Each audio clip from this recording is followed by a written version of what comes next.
Hello, everyone. Welcome to our final progress presentation. The topic of our presentation today is measuring the effects of raising tobacco tax on tobacco use prevalence. We are tobacco control group. This is the table of contents. Within the first part, we will provide you with an overview of the Empower implementation in Vietnam. Next, we will state the interest of our study, which is tobacco taxation. We will then guide you to a very quick overview of the natural experimental study design that we will conduct.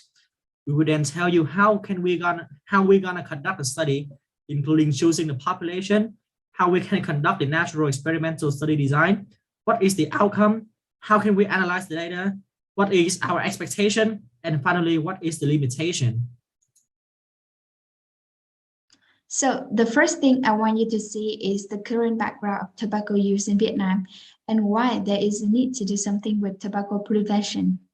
So Vietnam has become a body of WHO Framework Convention on Tobacco Control since 2005, and after that, several programs and policies have been implemented with the effort to improve the epidemic. However, statistics in 2015 tell us that among the general population, there's one smoker in every 7 people. Secondhand smoker at home and workplaces also show over 40 to 50% among non-smokers. It also records that within 5 years of effective tobacco prevention programs between 2010 to 2015, there is no significant change in the prevalence of smoker, which is just a mild reduction from 23.8 to 22.5%. Other indicators such as average smoking age and smoking cessation also show no remarkable differences. And tobacco prevention has been placed as one of the first priority of public health because it has a large impact on global health. In Vietnam, tobacco-related disease causes over 40,000 deaths every year, and in other words, it kills more people than alcohol, AIDS, car accident, or illegal drugs. So tobacco causes damage to several organs in our body, but affected the more are the heart and the lung. So in which lung cancer, chronic obstructive pulmonary disease, and heart attack stroke are 3 leading diseases. And next, Thiện will provide you with more insights about the current legislation of tobacco control in Vietnam. All right, so for the first part, the Empower policy in Vietnam, we start with the Empower. The Empower is a package of 6 policies provided by the WHO as a recommendation for a country to efficiently control tobacco prevalence. Right here, we can see that M stands for monitoring, P for protecting, O for offering, W for warning, E for enforcing, and R for raising. Because the Empower is recommended by the WHO, and as a result, Vietnam also applied the Empower since 2005, and it has been proved to be very efficient. However, there are still some problems during the Empower operation in Vietnam, but our group believes that the Vietnamese government can really improve. In this table that we are showing, we summarize the effectiveness of the 6 Empower policies in Vietnam. As you can see, Vietnam has made it very well regarding the 6 policies, except for policies number 2 and policies number 6. Regarding policies number 2, although Vietnam's government has announced the non-smoking public places such as school, restaurant, cinemas, there are still a lot of smoking cases reported in the public places. And as a result, people in Vietnam are not protected from tobacco smoke. Regarding policy number 6, which is raising tax on tobacco, it is also not achieved, in which the tax rate applied is not high enough to control tobacco prevalence. We decided that fixing policy number 6 would be more appropriate, and we will explain right now. All right, you may be wondering why policy number 6 but not policies number 2. According to World Bank, Vietnam is among the lowest country with tobacco tax rate in the world. This is a table reflecting the tobacco tax burden as a percentage of retail price in 2016 in the Southeast Asian region. We can see that Vietnam possesses the 3rd lowest tax rate in the Southeast Asia region, comparing to that of a very high rate of Thailand and Singapore. And it is important to note that Thailand and Singapore is very effectively controlling tobacco consumption. Next, this chart reflects the correlation between Vietnamese people income and the retail price of cigarettes during 2005 to 2016. We can see that the Vietnamese income, which is the blue line, has shown to have an uptrend, while the retail price, which is the red line, seems to be maintained during this period. As a result, cigarette has become even more and more affordable to Vietnamese people, and this has led to an increase in smoking prevalence. According to World Bank, tobacco taxation has been recognized as one of the most effective tobacco control strategies. It has been proved to increase price tag, decrease smoking rate, avoid premature death, as well as increase the national revenue. This is a chart reflects the correlation between tax rate over retail price and smoking prevalence in Thailand. It is important to note that Thailand possesses a very similar tobacco market compared to Vietnam because both countries are in the Southeast Asia region. Thailand has shown that the more they increase the retail tax, the more the smoking prevalence decrease. Because of the reason that we have just shown you, we think that a change in tobacco tax may positively affect Vietnam's smoking prevalence. And that is also our study interest, tobacco taxation rate.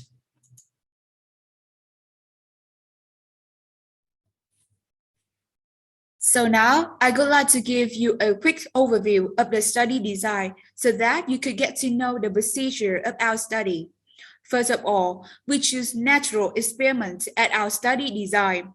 We imagine that in a hypothetical situation, the government will make a change in the tobacco cessation in north and south side of Vietnam to measure the effectiveness of the intervention, and we will take advantage of this to conduct our study.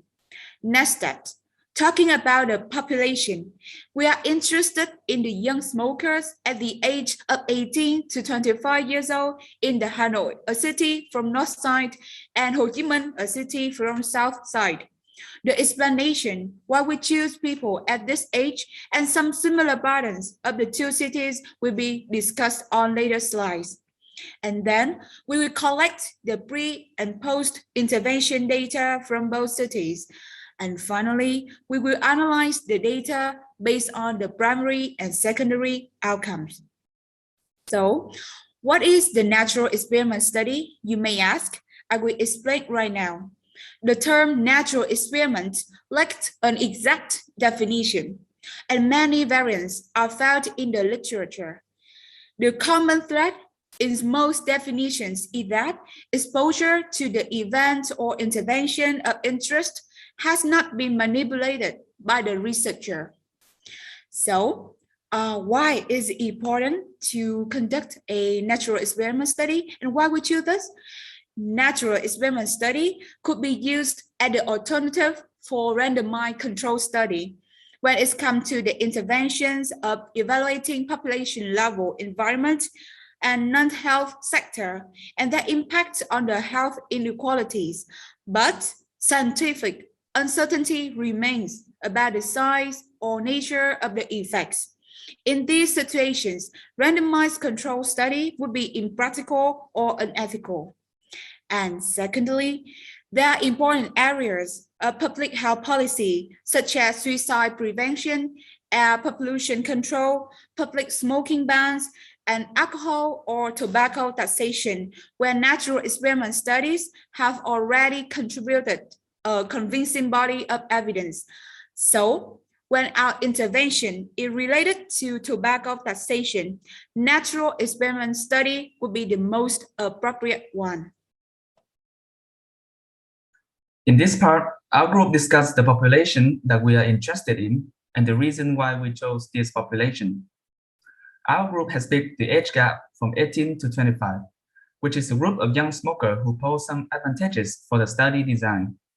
First, people at this age are more used to using digital devices, making it very easy for data collecting. Second, This group is and will be the major working class in the future, which is important when we consider the healthy aspect of this group as a future main laboring force. Last but not least, they are also the future generation that decide the fate of the country. To measure the effectiveness of both natural experiment intervention, our group has picked two cities from both the northern and southern Vietnam, which are Hanoi and Ho Chi Minh City. These two cities share many similarities. Here are the 4 criteria that we use to avoid bias. The first one is gender ratio, calculated by the number of males divided by females. It's important because it is proof that men have higher smoking rate than women. The second one is the proportion of people 15 years old and above whose highest achieved education is at least at high school level. We included this because we believe that people with higher education are less likely to take up smoking and more likely to quit smoking. The next one is monthly average income per capita. It implies the affordability of tobacco in these regions. And as you can see, these numbers are similar, except for the last two, which are the number of young adults from the age of 18 to 25. These are the closest number of the other cities that we research on.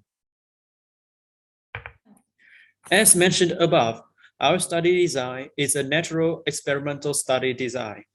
In a hypothetical situation, we imagine that the Vietnamese government established the intervention of raising tax of retail price to 75% on a national scale, in which the northern of Vietnam is 6 months earlier than the south. Our group of research can totally take advantage of this because our population of interest is young smokers from 18 to 25 living in Hanoi and Ho Chi Minh City, given that Hanoi is in the north and Ho Chi Minh is in the south. As a result, in our study design, we have decided that it would be best to raise the tax as retail price up to 75% in a 6-month period. Well, it might raise a question why 75 is our number. It is simply because that this is a minimum raise in tax as retail price, which is recommended by WHO. On the following chart, we have picked Thailand to emphasize our previous points. Thailand is a Southeast Asia country, which has a similar tobacco market to Vietnam. They have managed to raise their tax up to 70%, which is near the recommended increase by WHO. And this has helped them to reduce the tobacco use prevalence down from 31.3% to 24.4% in 15 years. Okay, here come to the outcomes of our study. So we will answer the question, what to measure? So there are 2 important data that we would like to draw from our intervention. First of all, the smoking prevalence, or the number of smokers among the general populations, is gonna be our primary outcome. And the secondary outcome is the change in the consumption rate.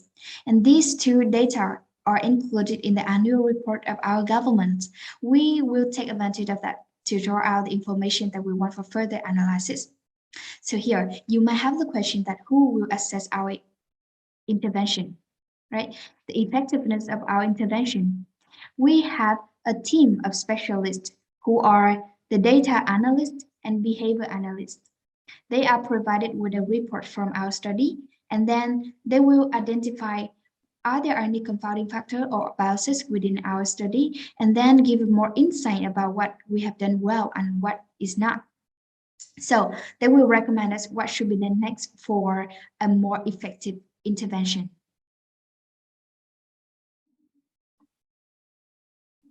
All right, let's see our expectation of result after conducting the study. I will go through it step by step so that you can have a clear understanding of it.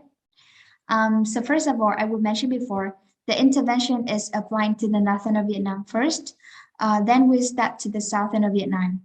And Hanoi and Ho Chi Minh City are the 2 populations of interest. So in the chart, we are showing the changes in the smoking prevalence in the 2 cities before and after the intervention.